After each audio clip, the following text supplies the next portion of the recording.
memasuki Ramadan. Jadi 2 kali pertemuan kita hari ini dan bulan depan itu materinya seputar Ramadan. Maka kami beri judul saja malam hari ini, dan untuk bulan depan kami beri judul sikap mukmin sebelum Ramadan dan ketika Ramadan. Sikap seorang mukmin sebelum Ramadan dan ketika Ramadan, itu materi yang kita bahas hari ini dan bulan depan. Adapun untuk melanjutkan syarah rukun Islam, insya Allah nanti setelah Ramadan.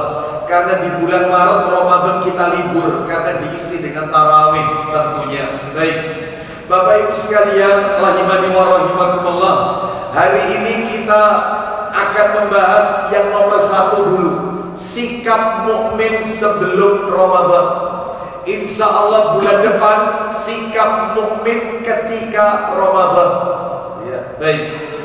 Bapak Ibu rahimani wa rahimakumullah, sikap mukmin sebelum Ramadan. Singkat saja, saya tidak memperpanjang muqaddimah karena waktu kita terbatas.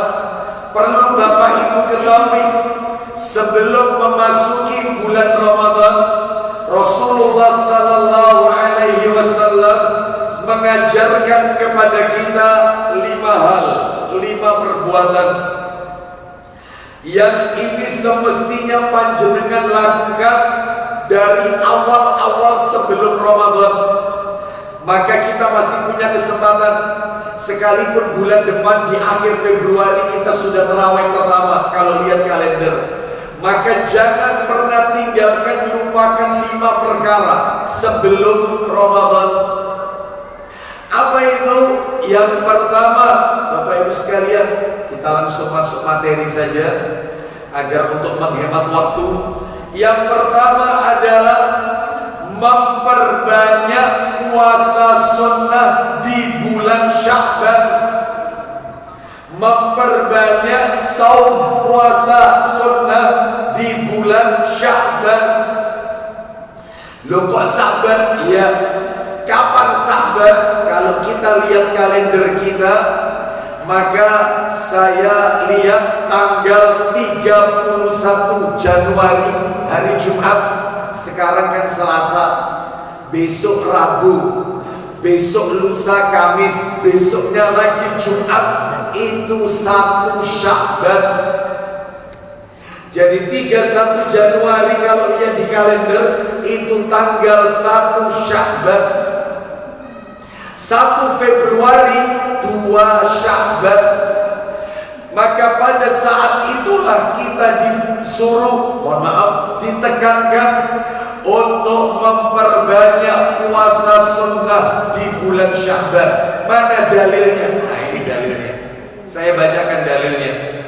Dalil yang menunjukkan Nabi mengajarkan kepada kita memperbanyak puasa sunnah di bulan Sya'ban. Dalilnya riwayat An-Nasa'i dalam kitab Shahih Targhib wa Tarhib, hadis nomor 1022. Saya bacakan hadisnya dari sahabat Usamah bin Zaid radhiyallahu anhu. Ia berkata, aku pernah bertanya kepada Rasulullah sallallahu alaihi wasallam, ya Rasulullah, lam araka tasumu min syahrin minasyuhuri ma tasumu min Sya'ban.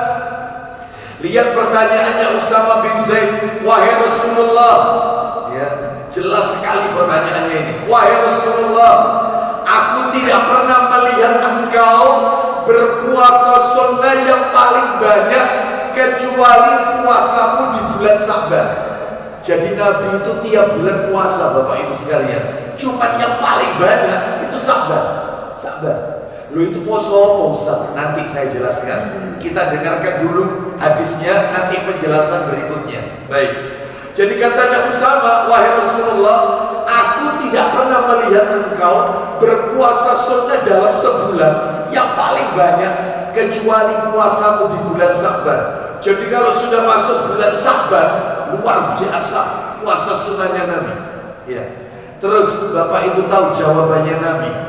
Nabi menjawab dengan 3 jawaban. Apa kata Nabi? 1, kata Nabi, jawabannya dzalika syahrun yaghfulun nasu anhu baina Rajab wa Ramadan. Kata Nabi, bulan Sya'ban itu adalah bulan yang sering dilupakan oleh banyak manusia, bulan yang sering dilalaikan oleh manusia, yang letaknya Rajab dengan Ramadan. Bapak Ibu mohon maaf ini, sebelum kita masuk jawaban Nabi yang kedua, lihat apa yang Nabi ucapkan tadi.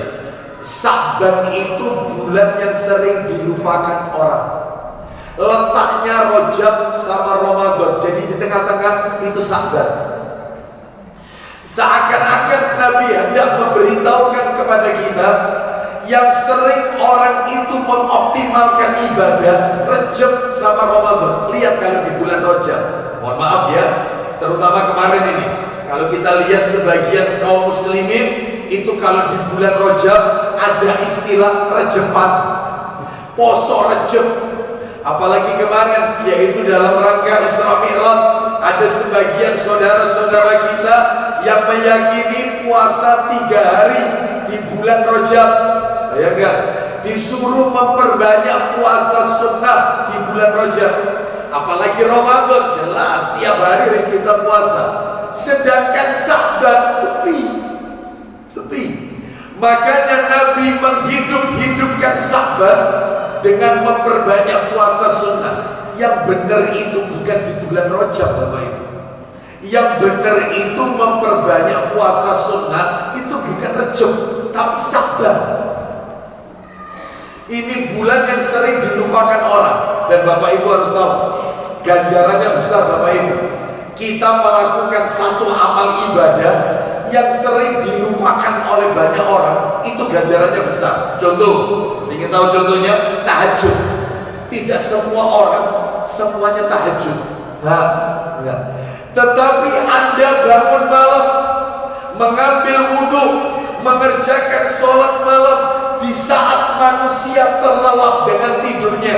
Ada sebagian orang yang begadang, menghabiskan waktu malamnya untuk nonton bola. Ada yang di kafe-kafe, warkop-warkop, gak sholat tahajud. Anda hidupkan waktu malam dengan sholat dan berdoa. Ya Allah, ampuni dosa. Ya Allah. Makanya ganjarannya tahajud besar. Termasuk bulan Sya'ban. Kata Nabi, bulan yang dilupakan banyak orang, yang diingat orang itu Rajab sama Ramadan. Makanya ayo kita hidup-hidupkan. Tinggal berapa hari lagi kita masuk Sya'ban. Dengan apa? Memperbanyak puasa sunnah. Kita lanjutkan ya.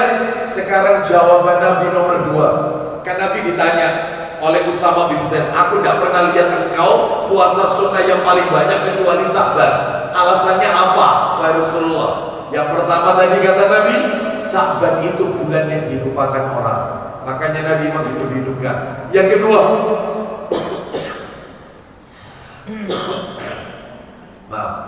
yang kedua, Nabi SAW menjawab, wa huwa syahrun turfa'u fihi al-a'malu ila rabbil alamin.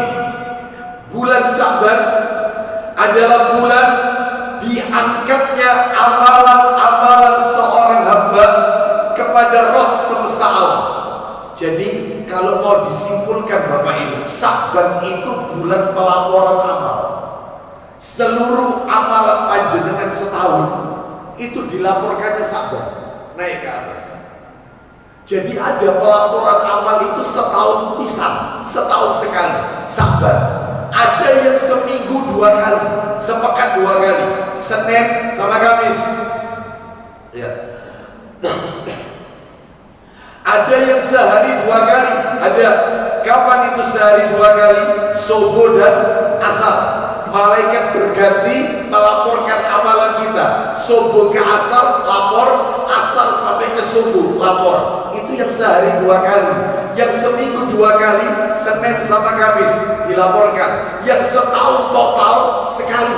Kapan? Sya'ban. Sebentar lagi kita akan memasuki Sya'ban, tinggal nunggu hari aja. Hari Jumat kita tanggal 1 Sya'ban. Itu bulan pelaporan amal. Jadi bakti Anda kepada orang tua, tahajud Anda, semua ibadah Anda itu naik semua ke langit, diterima oleh Allah Azza wa Jalla. Mudah-mudahan seluruh amal ibadah kita diterima oleh Allah Subhanahu wa taala. Jadi kalau panjenengan kemarin pernah berangkat umroh, itu nanti laporannya ini Sya'ban itu. Ya. Kalau misalnya Bapak Ibu sekalian yaitu melakukan amal ibadah misalnya dengan menuntut ilmu seperti sekarang, ini nanti pelaporannya itu setahun sekali, nanti di bulan Sya'ban ini diangkatnya apa? Yang terakhir jawabannya Nabi, yang nomor 3, alasannya Nabi memperbanyak puasa sunnah di bulan Sya'ban, fa uhibbu an yurfa'a amali wa ana sha'im, maka aku senang, kata Nabi. Saya belum baca sudah merinding ini. Apa kata Nabi? Maka aku senang ketika amalku dilaporkan, diangkat kepada Allah, aku sedang dalam keadaan puasa. Makanya Nabi kalau di bulan Sya'ban luar biasa puasanya. Muncul pertanyaan, poso apa ya Ustaz? Kok disuruh memperbanyak itu apa? Boleh tidak Ustaz puasa di bulan Sya'ban nanti tiap hari puasa? Tiap hari puasa. Maka yang pernah saya dapatkan keterangan dari guru-guru kita, salah satunya adalah yang disampaikan oleh Ustaz Dr. Firanda hafizahullah ta'ala, bisa dilihat di YouTube dan seterusnya. Boleh, gak apa-apa. Jadi gak mesti Senin Kamis, gak mesti puasa Daud, sehari puasa, sehari tidak, sehari enggak, tiap hari puasa. Yang penting kalau syaratnya, ada syaratnya, jangan berpuasa sehari atau 2 hari sebelum Ramadan. Jangan. Kecuali puasa yang dimana dia sudah terbiasa. Contoh Ramadan, misal loh, ini misal Ramadan jatuh hari apa ini? Jumat misalnya nih. Ramadan jatuh hari Jumat dan Anda punya kebiasaan Senin Kamis, Senin puasa, Kamis puasa, Jumatnya nyambung Ramadan, nggak apa-apa, karena Anda sudah terbiasa Senin Kamis. Ya, Anda terbiasa puasa Daud, sehari puasa sehari tidak, sehari puasa sehari tidak. Contoh Ramadan jatuh hari Rabu, Anda hari Senin puasa, ternyata Selasanya tidak, atau misalnya Ramadan jatuhnya hari Kamis, Senin puasa, Selasa tidak, Rabu puasa Daud, Kamisnya nyambung Ramadan, boleh, nggak apa-apa, karena sudah terbiasa. Paham saya di sini Bapak Ibu ya. Tapi kalau Anda tidak pernah merutinkan puasa, nggak pernah biasa puasa, maka jangan berpuasa sehari atau 2 hari sebelum Ramadan. Kalau tak lihat di kalender, tanggal 28 Februari itu terawih pertama. Jadi 1 Maret itu 1 Ramadan, 1 Maret 1 Ramadan. Sahur kita pertama 1 Maret kalau lihat kalender. Tapi tentunya kita semua menunggu ketetapan ulil amri, keputusan sidang isbat ulil amri kita. Ini kalau lihat kalender saja. Maka dalam hal ini nanti tanggal 28 Februari jangan puasa sunnah. Nanti tanggal 27 jangan. Ya. 1 Maret itu hari apa ya? 1 Maret itu Sabtu kalau nggak salah. 1 Maret itu hari apa? Ini sudah ketemu. Sabtu. Berarti nanti Bapak Ibu sekalian kalau biasa puasa Daud ini, Senin puasa, Selasa tidak, Rabu puasa, Kamis tidak, Jumat puasa, Sabtunya nyambung Ramadan, gak apa-apa, karena Anda sudah terbiasa puasa ini yang gak boleh ujung-ujung, apa ujung-ujung gitu ya, mak duduk gitu langsung, atau punya kekhawatiran, saya khawatir ini nanti pas Muhammadiyah salah menetapkan, pemerintah salah, NU salah menetapkan, daripada nanti saya punya hutang di akhirat, wis tak awali puasa dulu, jangan, nggak boleh. Itu namanya puasa hari syakka, puasa hari yang meragukan. Maka hindari 1-2 hari sebelum Ramadan, hindari. Berarti intinya boleh tiap hari puasa sabar, apa-apa.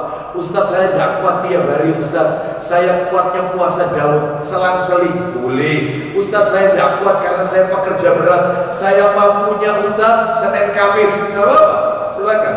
Intinya Syakban, perbanyak puasa. Lah kalau tiap hari itu puasa apa Ustaz? Yang saya dengarkan keterangan dari Ustaz Dr. Firanda hafizahullah ta'ala, namanya puasa sunnah mutlak. Puasa sunnah mutlak. Bisa dipahami sampai di sini? Sekarang yang nomor 2 sebelum Ramadan. Jadi yang nomor 1 memperbanyak puasa sunnah. Yang nomor 2, yang nomor 2 amalannya adalah mengharap ampunan dan taubat. Mengharap ampunan dan taubat kepada Allah Subhanahu wa taala, khususnya malam nisfu Sya'ban. Malam nisfu Sya'ban.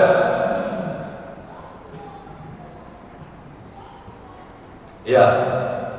Loh Ustaz kok pakai khususnya malam nisfu Sya'ban? Karena ada dalilnya. Ada dalilnya. Saya bacakan dalilnya ya. Memperbanyak istighfar dan taubat, ampunan dan taubat kepada Allah. Tanda kutip garis bawahi, terutama malam nisfu Sya'ban. Kapan Ustaz malam nisfu Sya'ban? Ini kalau tak lihat di kalender Hijriah, 15 Sya'ban. Kan nisfu itu pertengahan, Sya'ban itu bulan Sya'ban. Nisfu Sya'ban pertengahan Sya'ban. Lah itu di tengah-tengahnya 15 Sya'ban itu 14 Februari. Kok barengan Nabi Valentine Ustaz? Ini acara orang kafir. Ini acaranya orang kafir. Ini bukan memperingati Valentine, nggak ada. Ini haram tasyabbuh dengan orang kafir. Man tasyabbaha biqaumin fahuwa minhum. Barang siapa yang menyerupai suatu kaum, maka dia bagian dari kaum tersebut. Baik, kita lanjutkan ya. Jadi 14 Februari itu nisfu Sya'ban. Lah malamnya. Kenapa Ustaz kok kita memperbanyak ampunan? Nih dalilnya tak bacakan. Dalilnya disebutkan dalam riwayat At-Tabrani dan Ibnu Hibban dalam kitab Sahih Targhib wa Tarhib nomornya 1020 dari Nabi sallallahu alaihi wasallam. Beliau bersabda, kita dengarkan baik-baik sabdanya Nabi. Yattali'ullahu ila jami'i khalqihi lailatan nisfi min Sya'ban. Luar biasa ini dalilnya. Apa kata Nabi? Allah menampakkan diri kepada seluruh makhluk hamba-hambanya pada malam nisfu Sya'ban. Allah menampakkan diri meskipun kita tidak melihat. Ini karena berita gaib. Terus yang terjadi, lain ini intinya di sini. Fayaghfiru li jami'i khalqihi illa li musyrikin aw musyahidin. Artinya, maka Allah ampuni semua dosa hamba-hambanya kecuali 2 orang yang saat malam nisfu Sya'ban gak dapat ampunan. 2 orang tidak diampuni oleh Allah. 2 orang. Yang pertama kata Nabi li musyrikin, yang kedua au musyahidin. Yang pertama adalah pelaku musyrik, syirik, orang yang bergelimang dengan perbuatan syirik, menyekutukan Allah, gak dapat. Yang kedua au musyahidin, orang yang menyimpan dendam dengan saudaranya, bermusuhan, orang yang tidak bertegur sapa dengan orang lain, antar tetangga nggak saling sapa. Ini malam nisfu Sya'ban, ada apa? Allah tidak berikan ampunan. Makanya mumpung belum masuk ini, ayolah sudah jangan bikin masalah lah dengan orang ya. Kalau kita pernah ngambil barangnya orang, kembalikan sudah. Kalau kita pernah mencaci maki orang, minta maaf meskipun kita tidak sebutkan kesalahan yang kita lakukan. Anda cukup cukup katakan saya minta maaf. Mungkin dalam berteman, mungkin dalam berkata ada hal yang tidak berkenan, saya mohon dimaafkan. Terus Anda minta ampun dan jangan diulangi lagi. Karena apa? Karena ini bahayanya malam ini, malam ampunan. Ustadz, yang kita lakukan di malam itu apa? Cukup istighfar aja, banyak taubat kepada Allah, minta ampun. Adapun, nah ini minta maaf, horornya di sini, horornya di sini, ini horornya, ya. Nggak diundang lagi nggak apa-apa kalau saya tidak bisa. Adapun, jika ada sebagian kaum muslimin yang melakukan ritual-ritual ibadah tertentu, contohnya seperti membaca surat Yasin 3 kali misalnya, yang diniatkan untuk kemantapan iman, rizki dan yang lainnya, maka ini tidak pernah diajarkan oleh Rasulullah SAW. Atau memperingati malam nisfu Sya'ban dengan menggelar pengajian akbar, ini juga tidak pernah diajarkan oleh Nabi, bahkan generasi terbaik setelah Nabi, yaitu para sahabat radhiyallahu anhum ajma'in. Sehingga tidak perlu melakukan seperti ini. Tidak ada wirid-wirid tertentu, tidak ada bacaan-bacaan surat tertentu, tidak ada. Tidak ada doa nisfu Sya'ban, tidak ada, tidak ada. Nabi nggak pernah ajarkan. Dan terus kita ngapain? Istighfar aja. Ya Allah, ampuni dosa-dosa. Astagfirullah wa atubu ilaih. Zikir pagi petang. Astagfirullah wa atubu ilaih 100 kali. Atau mungkin Anda membaca Rabbi firli. Allahumma firli wa tub alayya innaka antat tawwabur rahim. Allahumma firli wa tub alayya. Ya Allah, ampuni aku, terima taubatku. Innaka antat tawwabur rahim. Sesungguhnya Engkau Maha penerima taubat dan Maha penyayang. Terus dibaca. Itu. Jadi tidak ada wirid tertentu, tidak ada zikir tertentu, tidak ada doa nisfu Sya'ban, tidak ada bacaan surat Yasin atau apapun. Nabi nggak pernah ajarkan. Ya. Karena ini tidak berdasarkan petunjuk Rasulullah Sallallahu Alaihi Wasallam. Bahkan tidak ada puasa nisfu Sya'ban, tidak ada. Yang ada itu puasa sunnah di bulan Sya'ban. Yang tidak ada puasa nisfu Sya'ban. Bahkan disebutkan di dalam riwayat, orang itu kalau awal Sya'ban, maaf ini Bapak Ibu, ini saya kasih keterangan tambahan. Awal Sya'ban sampai pertengahan Sya'ban itu dia tidak puasa, dia nggak puasa. Terus tiba-tiba dia punya keinginan tengah-tengah Sya'ban ingin puasa, maka ini makruh hukumnya, dihukumi makruh, dibenci, jangan. Ya. Maka kalau mau puasa ya awal, kecuali kalau dia terkena udzur. Awal Sya'ban dia sakit, baru sembuhnya itu pertengahan Sya'ban, lalu dia ingin puasa sunnah, nggak apa-apa. Tapi kalau dia tidak terkena udzur, hindari. Karena kata para alim ulama, hukumnya makruh. Wallahu a'lam bishawab. Oleh karena itu kembali ke materi kita. Jadi itu amalan yang nomor 2, memperbanyak ampunan dan taubat kepada Allah. Khususnya apa tadi Bapak Ibu? Khususnya pada waktu apa? Malam nisfu Sya'ban. Ya tinggal nanti dilihat kalendernya ya, kapan malam nisfu Sya'ban. Dan tidak ada ritual-ritual bacaan-bacaan tertentu. Sekali lagi saya katakan, tidak ada. Cukup istighfar, minta ampun aja. Baik, nomor 3 sekarang. Yang nomor 3, amalan sebelum memasuki Ramadan. Sikap mukmin sebelum Ramadan. Yang ketiga adalah mempersiapkan ilmu dan pemahaman fikih tentang hukum-hukum yang terkait dengan bulan Ramadan. Oh jelas, sebelum masuk Ramadan dipersiapkan ilmu, terutama hukum-hukum fikih yang berkaitan erat dengan bulan Ramadan. Mana dalilnya? Dalilnya disebutkan di dalam hadis riwayat At-Tabrani dan Al-Bazzar dalam kitab Sahih Targhib wa Tarhib, nomornya 68 dari sahabat Hudzaifah Ibnul Yaman radhiyallahu anhu. Dia berkata, Rasulullah sallallahu alaihi wasallam bersabda, fadlul ilmi khairun min fadlil ibad. Lihat kata Nabi, keutamaan orang yang berilmu itu lebih baik daripada keutamaan orang yang beribadah, ahli ibadah.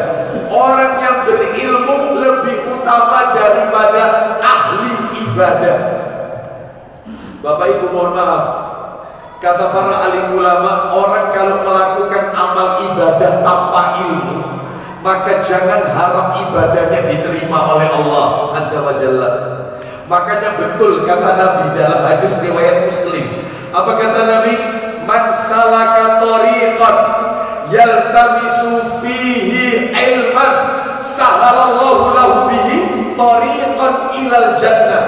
Barang siapa yang menempuh jalan untuk mencari ilmu, maka Allah akan memudahkan baginya jalan menuju surga.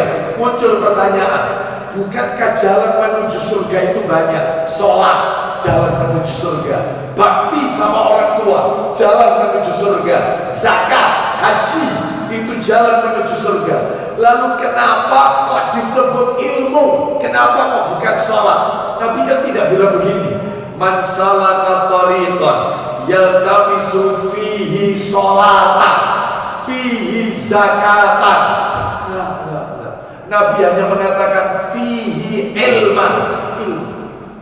Karena ternyata jawabannya kata para alim ulama, semua ibadah jika tidak ditopang dengan ilmu, maka ibadah itu akan rusak sebagaimana orang-orang Nasrani.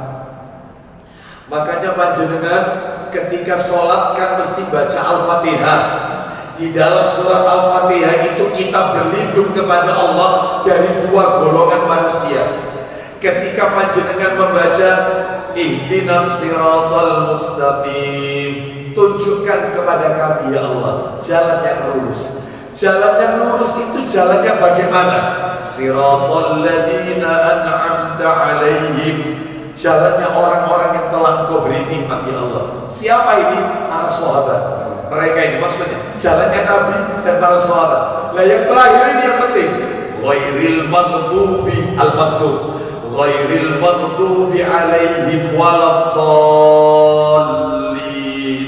Bukan jalannya orang-orang al-maghdub dan juga bukan jalannya orang-orang ad-dallin. Siapa al-maghdub? Yang dimurkai. Siapa ad-dallin? Yang tersesat. Siapa mereka? Coba dibuka tafsir Ibnu Katsir. Yang dimaksud al-maghdub yang dimurkai Yahudi. Yang dimaksud ad-dallin yang tersesat Nasrani. Kenapa Yahudi dimurkai? Karena mereka punya ilmu tapi tidak diamalkan. Yahudi. Mereka punya ilmu tapi tidak diamalkan. Sedangkan Nasrani kebalikannya. Mereka beribadah, beramal, gak pakai ilmu. Nah itu makanya orang beribadah harus ditopang dengan ilmu. Orang sholat harus tahu ilmunya. Orang menunaikan zakat harus tahu ilmunya. Orang puasa termasuk yang akan kita jalani nanti bulan depan, yaitu terutama di bulan Maret, itu puasa Ramadan, harus tahu ilmunya. Ibadah haji, wong Nabi saja mengatakan khudhu anni manasikakum, ambillah manasik hajiku oleh kalian. Makanya orang kalau mau berangkat haji kan dibekali manasik haji, dikasih bekal ilmu, bagaimana tawaf yang baik, bagaimana sa'i yang baik, bagaimana lempar jumroh yang baik. Harus punya ilmu, termasuk puasa. Makanya Bapak Ibu mulai sekarang tolong mengoleksi buku-buku fikih seputar Ramadan. Rukunnya puasa itu apa?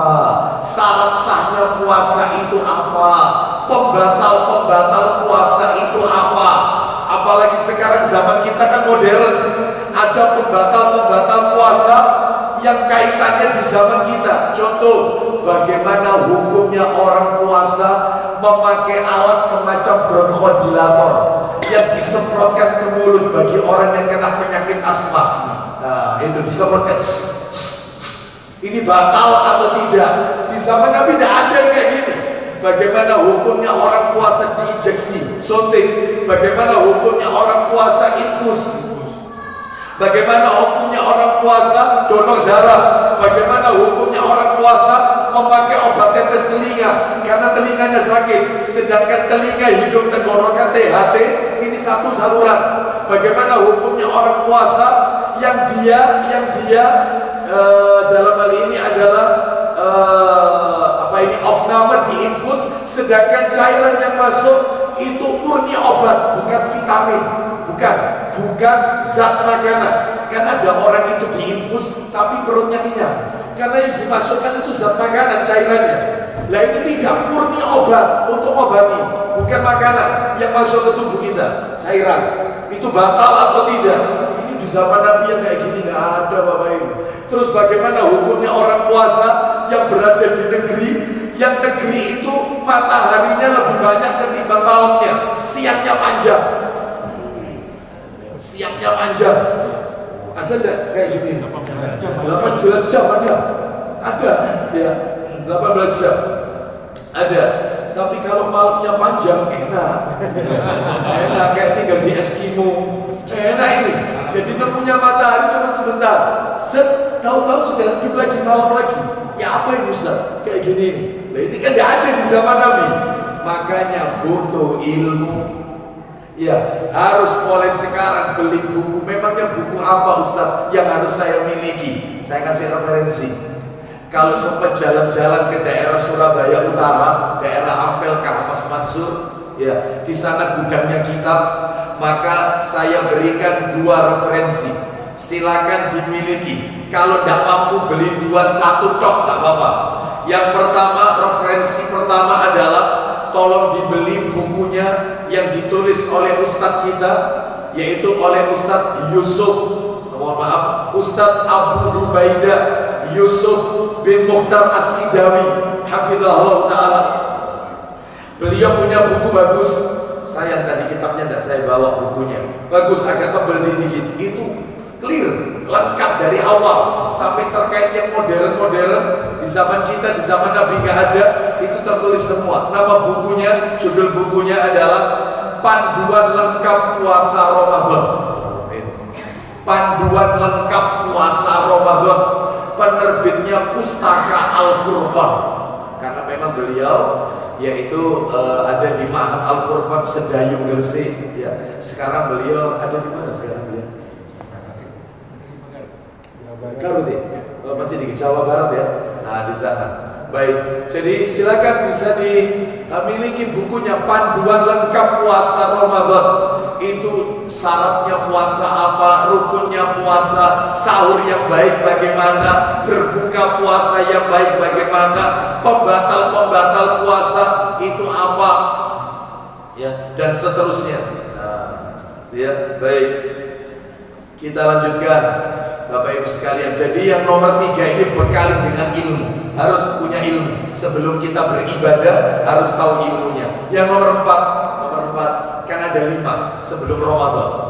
Yang nomor 4, yang keempat adalah seorang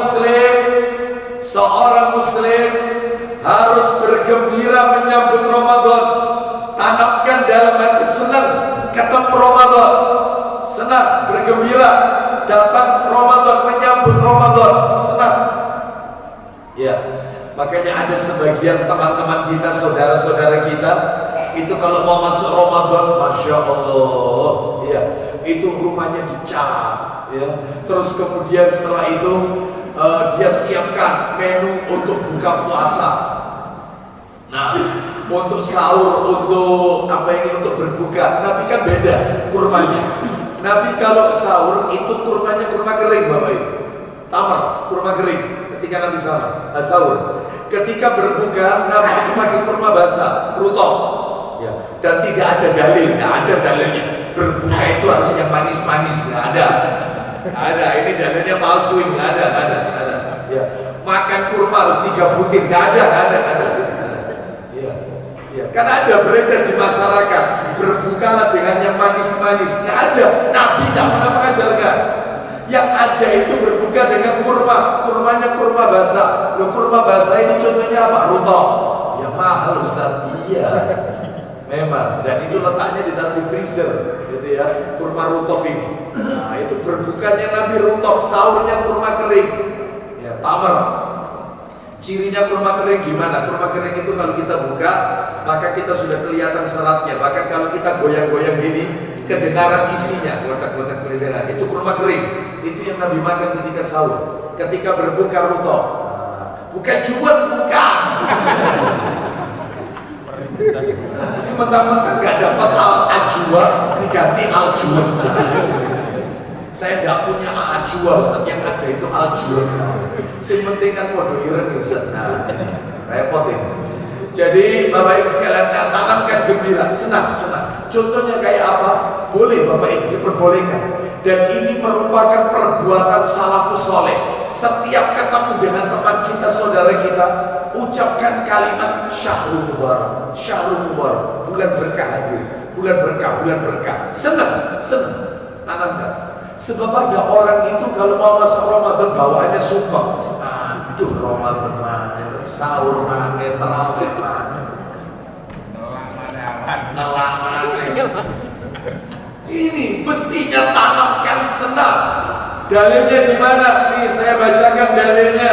Perkataan Ibnu Rajab Al-Hambali rahimahullah. Beliau berkata di dalam kitab Lataiful Ma'arif halaman 232. Apa kata Ibnu Rajab rahimahullah? Qala ba'du salaf kanu yad'una Allah sittata asyhurin an yuballighahum syahr Ramadan. Masya Allah. Kata beliau, sebagian para salaf, yaitu orang-orang saleh terdahulu, mereka berdoa kepada Allah 6 bulan agar dipertemukan lagi dengan Ramadan. 6 bulan supaya dipertemukan dengan Ramadan. Berarti kalau berdoanya 6 bulan sebelum Ramadan, itu mulai kapan Ustaz doanya? Ya dihitung mundur aja. Sebelum Ramadan, Sa'ban. Mundur ya, ini mundur. Sebelum Sa'ban, Rajab. Sebelum Rajab, Jumadil Tsani. Sebelum Jumadil Tsani, Jumadil Ula. Sebelum Jumadil Ula, Rabiul Akhir. Sebelum Rabiul Akhir, Rabiul Awal. Jadi mulai Rabiul Awal, ya Allahumma baligh, ya Allah, pertemukan aku dengan bulan Ramadan, ya Allah. Allahumma sallimna ila Ramadan wa sallim lana Ramadan wa tasallahu minna mutaqabbalan. Ya Allah, pertemukan aku dengan bulan Ramadan, ya Allah. Selamatkan aku nanti di bulan Ramadan, serta terimalah amalan-amalan kami nanti di Ramadan. Itu mulai Rabiul Awal. Terus belum kelar ini perkataan Ibnu Rajab rahimahullah. Tsumma yad'una Allah sittata asyhurin an yataqabbalahu minhum. Dan mereka para generasi salaf berdoa kepada Allah 6 bulan lagi setelah Ramadan. Lu berdoa lagi setelah Ramadan. Berdoanya apa? Berdoa agar Ramadan itu pada saat Ramadan amalannya diterima oleh Allah. Jadi berarti 6 bulan setelah Ramadan, Syawal, Zulqa'dah, Zulhijjah, Muharram, Safar, Rabiul Awal. Ketemunya Rabiul Awal lagi. Jadi setelah Ramadan, Syawal, ya Allah terimalah Ramadan kami kemarin. Nanti masuk Zulqa'dah, terimalah Ramadan kami yang kemarin. Terimalah tarawih kami, terimalah zakat fitrah kami, terimalah. Itu 6 bulan. Sebelum 6 bulan minta dipertemukan. 6 bulan sesudah minta amalannya diterima. Begitu terus.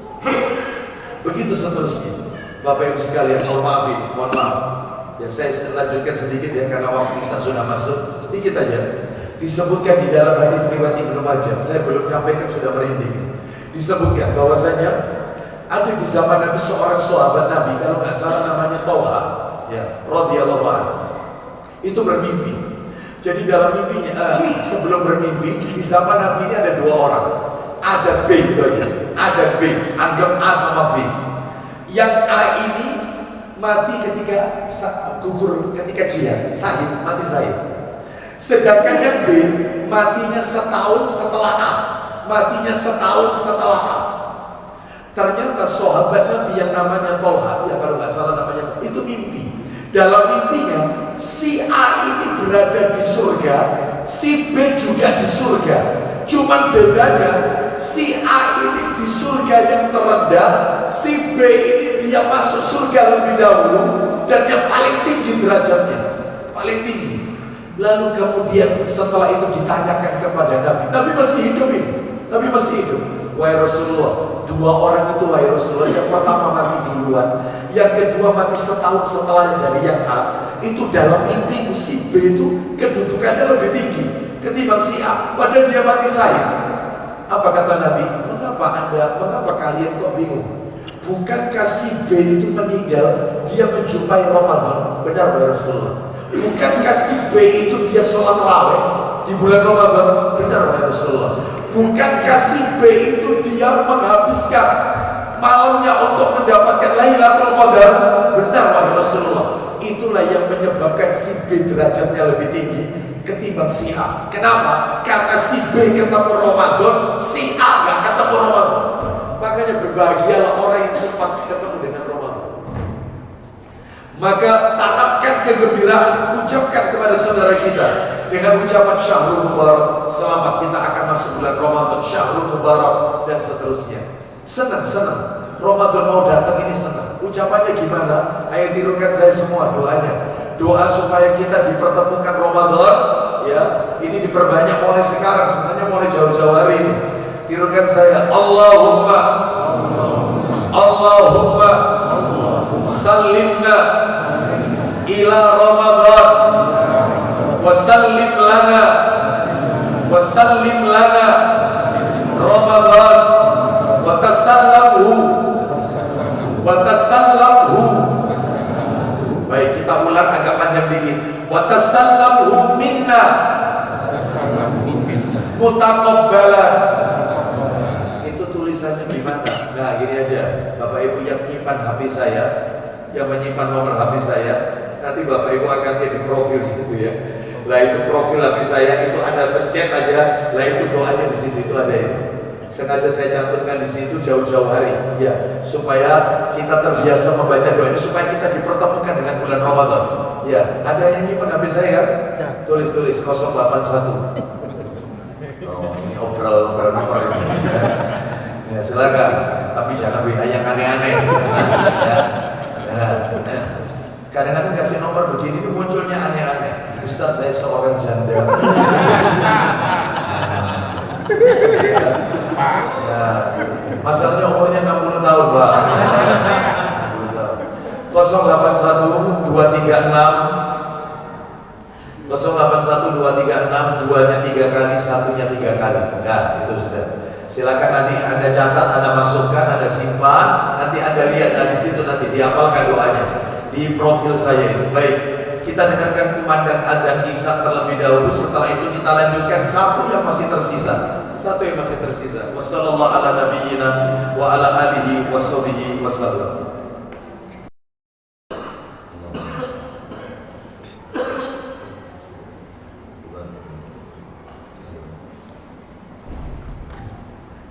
Alhamdulillah wassalatu wassalamu ala Rasulillah, amma ba'd. Bapak Ibu sekalian, kita lanjutkan satu yang masih tersisa, sikap mukmin sebelum Ramadan. Yang kelima adalah persiapan perencanaan target. Ini penting Bapak Ibu. Persiapan perencanaan target. Memang Bapak Ibu ini sifatnya teknis. Ya, tapi penting. Kenapa? Karena kalau kita gagal menyiapkan dan merencanakan, sama dengan menyiapkan dan merencanakan untuk kegagalan. Makanya panjenengan sekarang sudah harus direncanakan targetnya. Misalnya nih, kasih contoh, ini hanya sharing aja ya, berbagi saja. Misalnya Ramadan tahun ini, target Ramadan tahun ini, 1, ya, memberi buka puasa ke Masjid Darussalam setiap hari 3 bungkus atau 5 bungkus nasi. Gak usah banyak-banyak, tapi yang penting rutin terus. Karena ngasih makan orang berpuasa, kata Nabi, itu pahalanya seperti pahala orang yang berpuasa. Lah kalau Anda ngirim air mineral 1 dus, isinya yang cup 40 lebih ya? 48. Itu kalau 48 orang menerima air itu, Anda mendapatkan 48 orang yang berpuasa. Maka jangan remehkan seperti ini. Ya, setiap hari. Yang kedua, sholat tarawih tanggal sekian sampai sekian di Masjid Darussalam, tanggal sekian sampai sekian di masjid mana, dan seterusnya. Misalnya, terus ikut kajian subuh di masjid mana, terus kemudian zakat fitrah, lalu baca Quran target one day one juz, satu hari satu juz. Caranya dirinci, setiap selesai sholat subuh 2 lembar, karena satu juz itu 10 lembar, satu juz itu 10 halaman, 10 lembar, 10 lembar maksud saya, 10 lembar. Jadi cara ngitungnya 1, 2 lembar, 3, 4, itu lembar ke-10 itu 1 juz. Ya. Setelah subuh 2 lembar, setelah duhur 2 lembar, setelah asar 2 lembar, setelah maghrib 2 lembar, setelah isya 2 lembar, maka satu hari 1 juz. Ya, kalau ingin ditingkatkan silakan, boleh ditambah lagi. Jadi mulai sekarang sudah ditarget, direncanakan. Saya nanti i'tikaf ngebleng, mungkin tidak bisa 10 hari, mungkin 3 hari di masjid mana. Sudah direncanakan mulai sekarang. Sebab kalau tidak direncanakan, jangan harap Ramadannya sukses. Jangan. Karena gagal merencanakan target. Nah, seperti itu. Makanya Bapak Ibu sekalian, dalam hal ini persiapan perencanaan target ini sangatlah penting. Ya, harus matang. Karena sangat membantu memaksimalkan ibadah kita di bulan Ramadan. Ya, Bapak Ibu sekalian, warahmatullahi, demikian apa yang bisa kami sampaikan. Mungkin di antara panjenengan dalam hati bertanya, Ustaz, kita itu nanti memperbanyak puasa sunnah, bisa diberitahu dah apa hikmahnya? Apa hikmahnya? Hikmahnya banyak Bapak Ibu. Sabar ini memperbanyak puasa, hikmahnya banyak. Saya sebutkan 2 saja ya, mudah-mudahan mewakili hikmahnya. Sabar memperbanyak puasa sunnah. Apa hikmahnya? Yang pertama adalah melatih diri kita supaya ketemu Ramadan gak kaget. Supaya gak kaget. Karena kalau tidak dilatih, begitu masuk Ramadan mahnya kamu. Ya, karena tidak dilatih. Ini hikmahnya. Yang kedua, Anda panjenengan kalau sebelum Ramadan nanti sabar memperbanyak puasa, maka panjenengan mirip persis melakukan sholat sunnah qobliyah dan ba'diyah. Contoh duhur itu ada qobliyah, ada ba'diyah. Ramadan juga begitu. Ada qobliyah. Apa qobliyah Ramadan? Puasa sunnah di bulan Sya'ban. Apa ba'diyahnya Ramadan? 6 hari di bulan Syawal. Qobliyah, ba'diyah, sempurna Ramadannya. Makanya perbanyak puasa sunnah. Dan biasanya kalau memperbanyak puasa sunnah beda dengan Ramadan. Ramadan kan wajib. Anda lihat kalau Ramadan itu yang namanya buka puasa, meja itu lengkap, mulai es cendol, es teler, lengkap. Dia buka puasa. Tapi kalau puasa sunnah cuma seteguk air, sebutir 2 butir kurma, langsung sholat maghrib seperti biasa. Bahkan mungkin kita tidak diladeni, atau mungkin kita tidak seperti di bulan Ramadan. Ya. Oleh karena itu maka biasakan belajar ikhlasnya itu di bulan Sya'ban ini, belajar ikhlasnya. Ya, tunjukkan kalau kita puasa sunnah di bulan Sya'ban itu seger buger, tunjukkan. Jangan nanti puasa sunnah di bulan Sya'ban lemas dia. Ketika ditanya, kamu kok lemes? Iya, kamu kok lemes? Saya sebenarnya tidak ingin ria. Cuma saya lagi puasa. Ya bodoh aja. Karena Anda menyebut amalan Anda. Itu loh, makanya belajar ikhlasnya itu di bulan Sya'ban, puasa. Orang lain nggak tahu. Kalau Ramadan semuanya tahu, mau buka semua, sahur berbuka. Tapi di bulan Sya'ban kita nggak tahu dia puasa atau tidak. Maka belajarnya di Sya'ban ini. Mudah-mudahan Allah memberikan kekuatan, kemudahan kepada kita untuk mengoptimalkan ibadah di bulan Sya'ban, terutama di bulan Ramadan. Semoga Ramadan tahun ini bukanlah Ramadan terakhir bagi kita. Semoga Allah pertemukan kita dengan Ramadan di tahun ini dalam keadaan sehat walafiat, dan dalam keadaan diberikan kekuatan untuk mengoptimalkan ibadah kepada Allah Azza wa Jalla. Maka kami tutup insya Allah bulan depan Februari kita masih ketemu lagi satu pertemuan sebelum Ramadan. Saya akan menyampaikan sikap mukmin ketika Ramadan. Ketika Ramadan. Lah kita harus ngapain saja di bulan Ramadan? Amalannya apa saja yang kita lakukan di bulan Ramadan? Nantikan kajian itu pada bulan depan, insya Allah. Kita tutup wassallallahu ala nabiyyina wa ala alihi wa sahbihi wasallam. Subhanakallahumma wa bihamdika asyhadu an la ilaha illa anta astaghfiruka wa atubu ilaik. Wa akhiru da'wana anil hamdulillahi rabbil alamin. Assalamualaikum